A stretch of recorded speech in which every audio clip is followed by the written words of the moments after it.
Good afternoon. It is not morning today because I had some errands to run this morning. And there goes the cat. He's done already. Good afternoon and welcome to another Monday edition of Sun Dragon Tips and Tricks. We are going to finish up our Continental knitting and purling sessions this week. It's week 3 that I've been doing this, with a crash course on what's called Norwegian Purl. I told you last week that with Continental purling, when I first learned a Continental knit, I went, but how do you purl? Knitting seems easy enough, but how do you purl? And I showed you a way to kind of lock it down with your finger if you choose to do that. Now, absolute disclaimer. By the way, I think I forgot to mention, I'm Rebecca. I'm the owner of Sun Dragon Art and Fiber in Brevard, North Carolina. Coming to you from my home on my day off. Disclaimer that I am not the most proficient Continental knitter or purler, and maybe that actually helps in communicating this to someone who hasn't tried it before. You're going to find all different opinions on these techniques and the ways you should do them, and I'm sharing with you the way that I do them. Now, I am left-handed, but I usually knit what's called English style, which is throwing the yarn with your right hand. Continental, you hold the tension in your left hand. It doesn't mean you have to be left-handed to do it, but there is more fluidity of motion. There's less kinetic motion involved. There's less motion in general involved with Continental knitting and purling, which is why people think it's faster, and it very well can be. Now, Norwegian purling will look like a little bit more motion, but it is still based on holding the yarn in your left hand. And it is still based on the idea of fluidity of motion. And here's the cool thing. Norwegian purling, usually when you knit, your yarn is in the back, and when you purl, your yarn is in the front. Norwegian purling has this funky awesomeness that you keep the yarn in the back. And so once you figure out how to do it, where it can be really, really helpful is, say you're doing a 1x1 ribbing. You have to knit one, purl one, knit one, purl one. A lot of motion, a lot of energy, and a lot of time is often taken up by moving your yarn from the back to the front and the front to the back between stitches. When you Norwegian purl, you don't have to do that. I'll see if I can throw that in at the end of this video so you can see that. So, enough from me. Let's get to it. So the Norwegian purl, I like to classify it as a specific version of Continental purling. Remember, Continental is where your yarn or your tension is held in your left hand as opposed to your right. So here are the steps. Check out my Continental purling video from last week if you want to see the simplified version of doing a purl stitch. But here, let me keep moving this up. We get most of them in there. So, but here's the biggest difference. Let me move it back down again just for a second. So the biggest difference.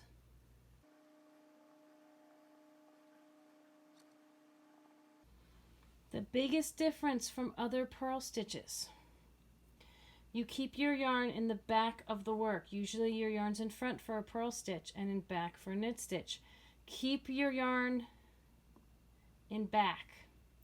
So, step 2, we're going to lay all these out in the drawings in just a minute. Step 2 is you're going to bring your right needle. You need to stick your right needle in, left and right, purl-wise, which is, I like to call it back to front. But you need to go under the working yarn first. First, you need to bring your right needle under the working yarn, which is in back, before inserting purl-wise into that loop that you're working, into the current loop. It's really before you do that purl-wise step 1. It needs to come under the yarn. Again, we'll see it more in a second. Here's the fun fancy dance it has to do. It comes under, and so it's in front. Then it needs to pivot to the back. So it's behind your left needle. Pivot your right needle to the back. So from here, scoop it or go around to the back. So you're going to pivot the right needle to the back so you can scoop or pick, whichever word works better. It's up here. You're going to pivot it around and then you scoop it or pick it just like you do the same motion as a knit stitch. Might feel like you're not doing something right, but when you come to the back, you are going to scoop it up. Then step 4, you're going to pivot back to the front. You're going to pull that back to the front. Back to the position you were here. We could call that position A. Come in, position A, scoop around and do everything back here, return to position A.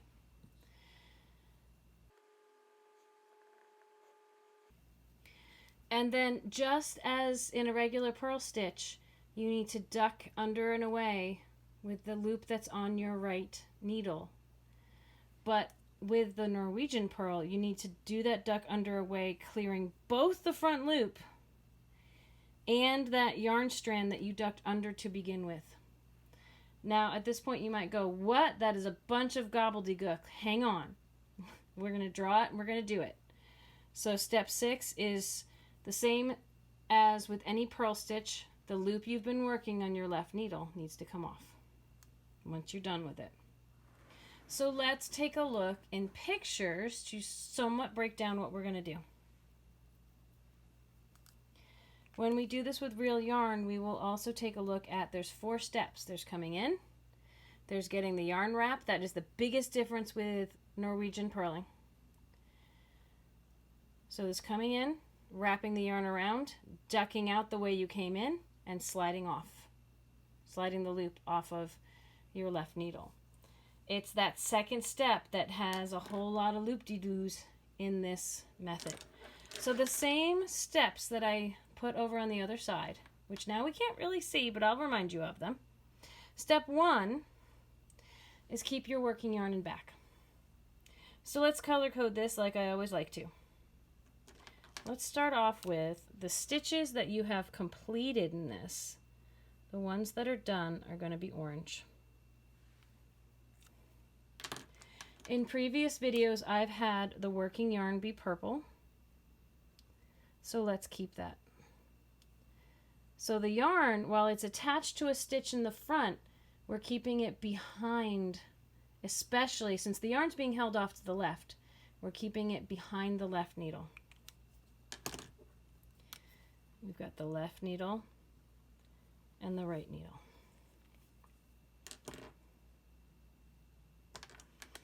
The stitch that we're working for this next purl stitch, let's make him blue so he really stands out. And the other stitches on the needle, which can just help us see the needle clearer because the needle we're not coloring in. The stitches that are in the future, I'll make them green. So keep your yarn in back even though we're doing a purl stitch, and your common sense is probably telling you it should be in front. Now step 2 that I wrote out on the other side of this board said we have to insert our right needle purlwise, but first we have to duck it under that working yarn. So let's do that. Here are the stitches that we've already done.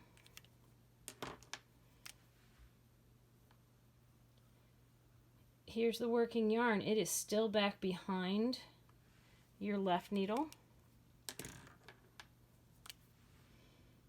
Here's the loop that we're working.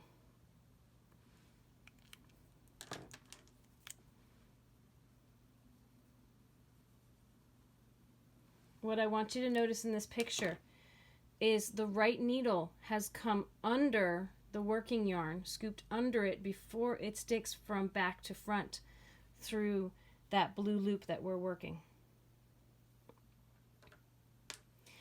Label a couple of these before we move on. Yarn in back.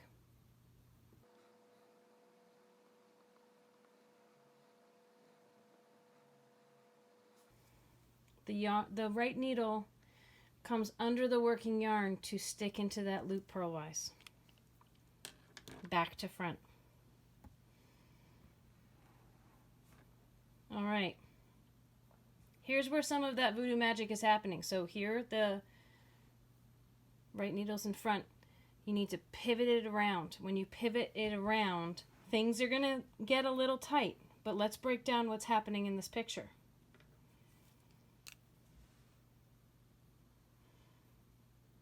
We have the stitches we've already done.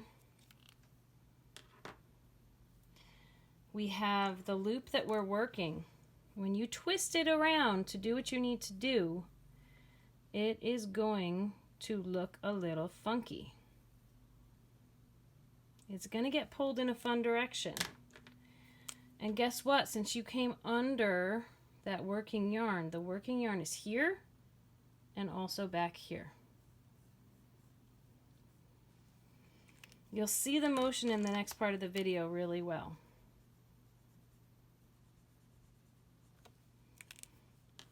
But this, let me get both of these in the shot here. To go from step 2 where we stuck under, and then we just pivoted. We just brought the needle, we pivoted it to the back. We crossed places. What it does is it stretches out that blue strand. It's still wrapped here and it's still wrapped here, but it's been stretched out a little bit. The working yarn is still wrapped around all of this, in front here and back here. And step 3 was both, we pivot the right needle to back. So it's, well, let's put it that way. We pivot the right needle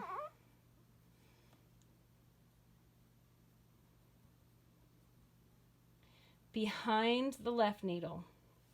That's the biggest thing that happens right there. On part 3, first, we pivot the right needle behind the left. Whoop. And then second, we scoop the yarn.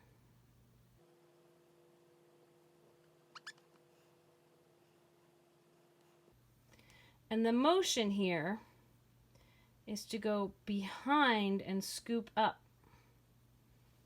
Behind and scoop up. That is the same motion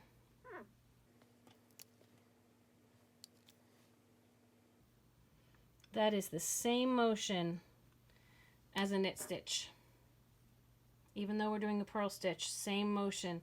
Because remember, knit or purl, you want to wrap this needle counterclockwise. So you're going to scoop from behind and up.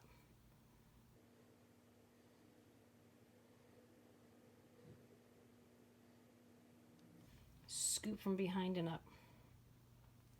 Then, on step 4, we need to take it from back, we need to move it back to the front.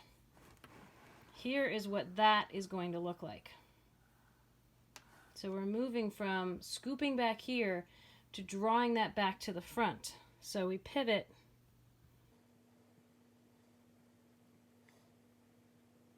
the right needle back to the front. It means that the needle moves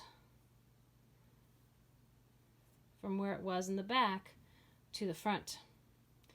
This is what it's going to look like. Again, to color things in the same order again.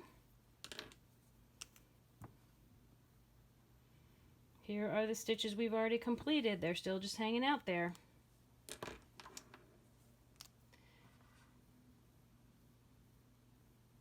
The loop that we're working is sandwiched in here somewhere.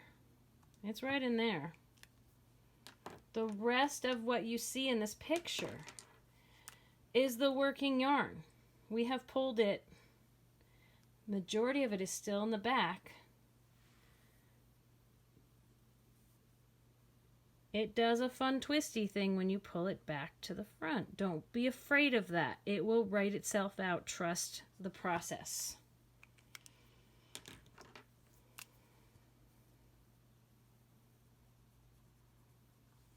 So, we've pivoted back to the front. Step 5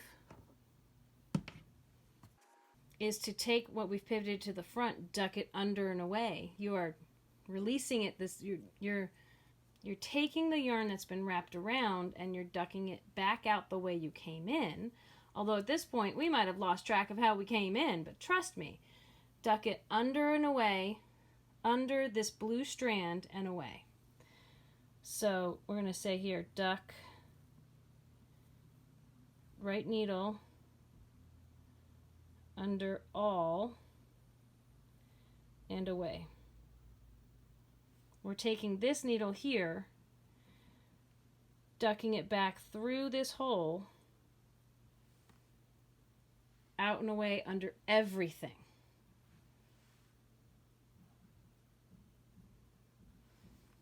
Under the front strand here, under the working yarn.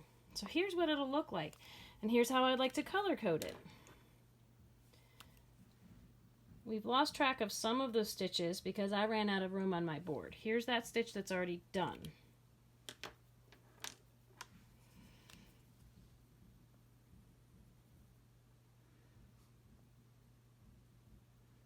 If you're interested where the loop is that we're working, it is here and here right now.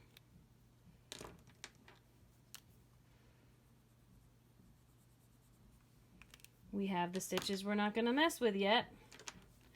And the working yarn right now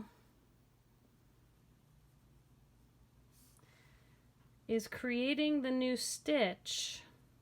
When we ducked it under and away, it's creating the new stitch on the right needle, but we're not done yet. We still have step 6.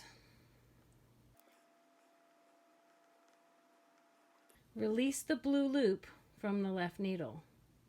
The last of any knit or purl stitch is that this guy also comes off.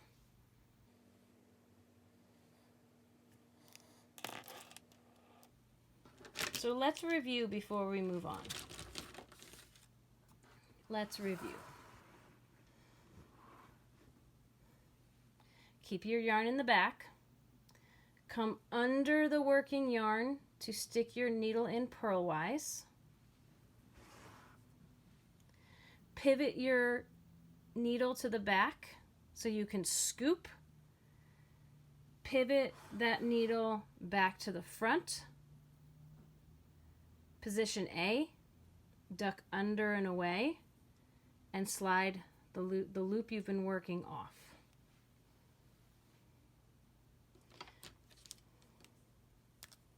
Let me just label on both of these.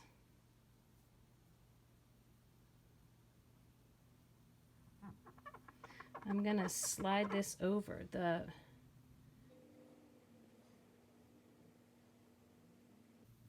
Pivoting the right needle to the front here so I can say the needles are in position A, which is exactly where they were up here. Learning as I go, the best way to show you all this. So again, one more time before we look with yarn. Yarn's in the back. Come under the working yarn to hit that loop, position A. Pivot the needle to the back so we can scoop.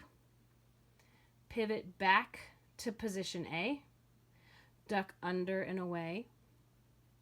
Take the loop off your left needle. So let's see what this looks like with yarn.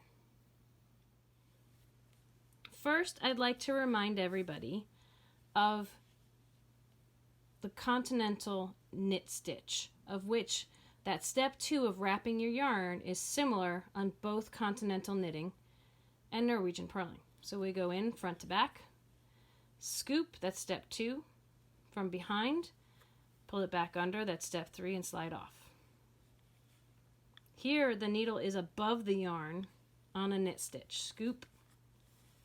That scooping motion, we want to remember that for Norwegian purling. From on top, we're just dealing with the loop. Scoop, pull back under. Scoop. Use your fingers if loops or the working yarn is going to fall off. Grab it to pull it under. Hang on to it so it doesn't fall off the tip of your needle as you scoop it back under. All right, so when we go to A purl stitch. Let's review all of them. An English style purl, the basics. Instead of going front to back, we're going to go back to front. Still dealing with this front loop here. Back to front. Yarn goes around the needle counterclockwise. Duck under and away. That is an important part. Slide off. One more English style. Back to front. If it's English, it has to go between and around. Under and away. Slide off. Regular, oops, getting some slack here. Regular Continental Purl.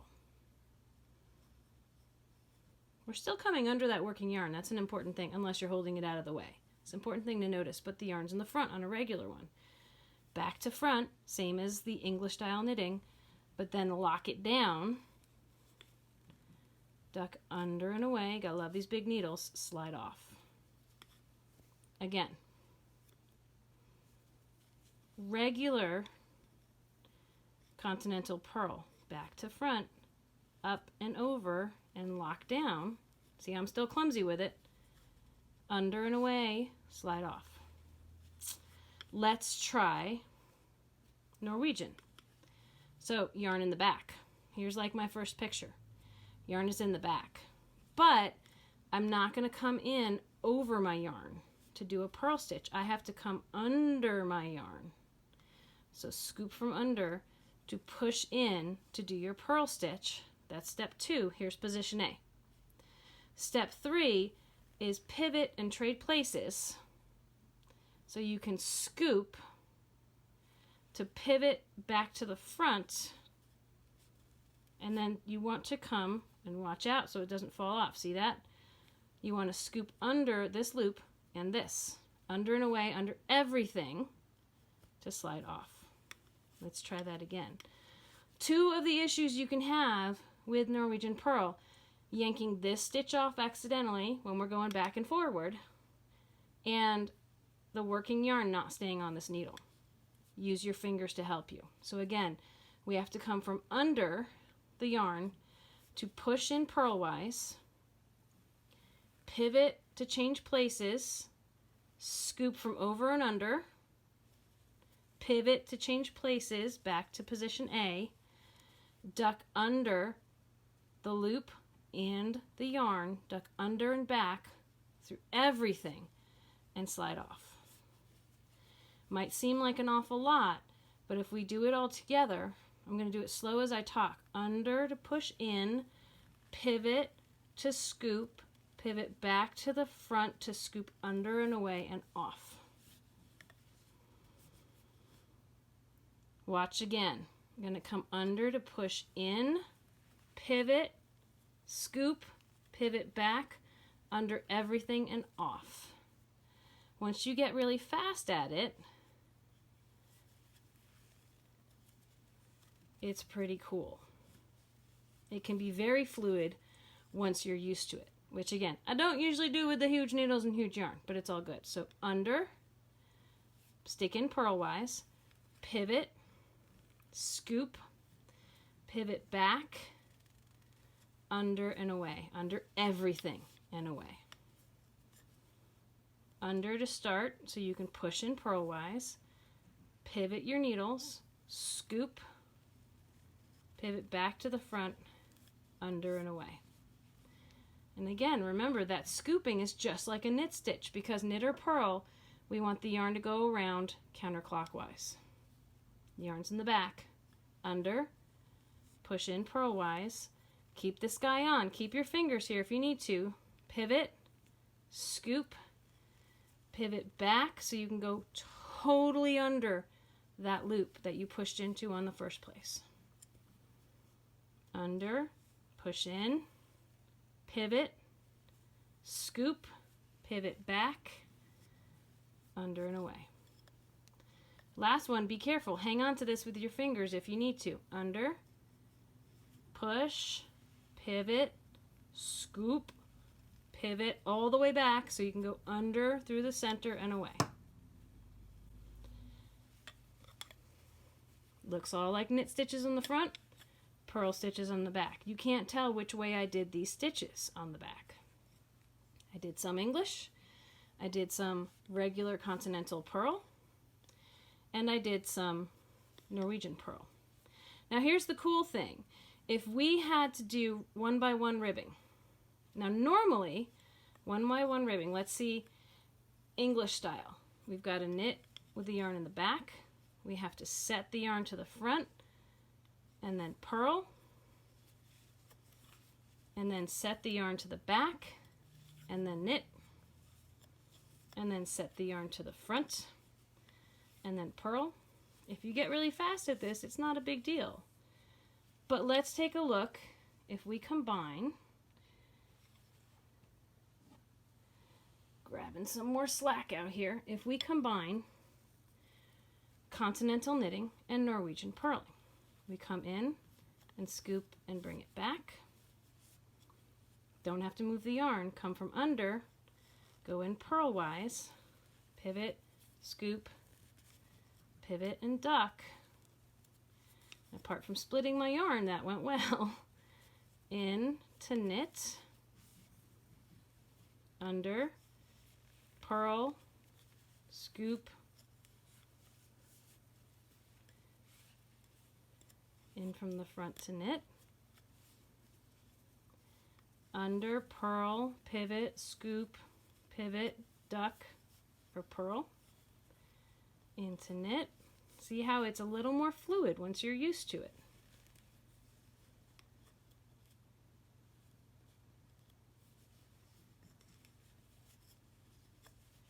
Can be a lot of fun when you don't have to move your yarn.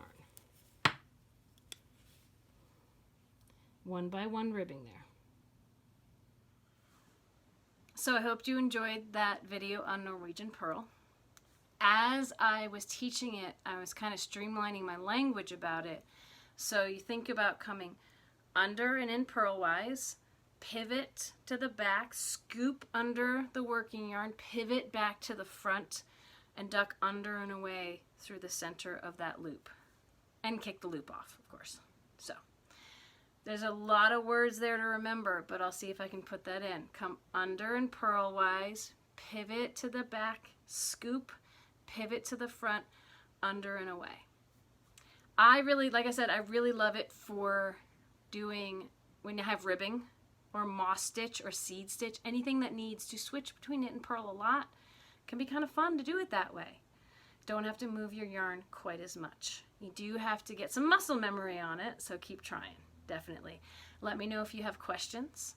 Let me know if there's other things you'd like to see. A heads up that I may not be filming next week. I have people at the shop convincing me, and customers, convincing me I should take a weekend off every month so I don't totally burn out. But I'd love to return in a couple of weeks with some of the things that you'd like to see. I think I might get back to some fun crochet stitches because I'm doing some really fun crochet shawls right now. You can follow that on Sun Dragon Sideshow when Liz and I talk about the work we're doing, or you can check out my Instagram page or Facebook page. I post to both of those. Ongoing progress.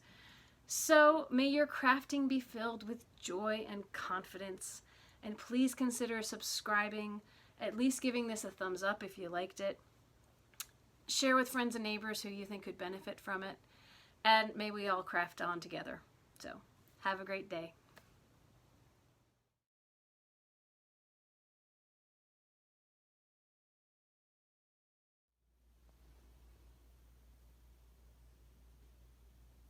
What's going on outside, huh? Is that going to distract us from filming today? Or will we still get the job done? We shall see.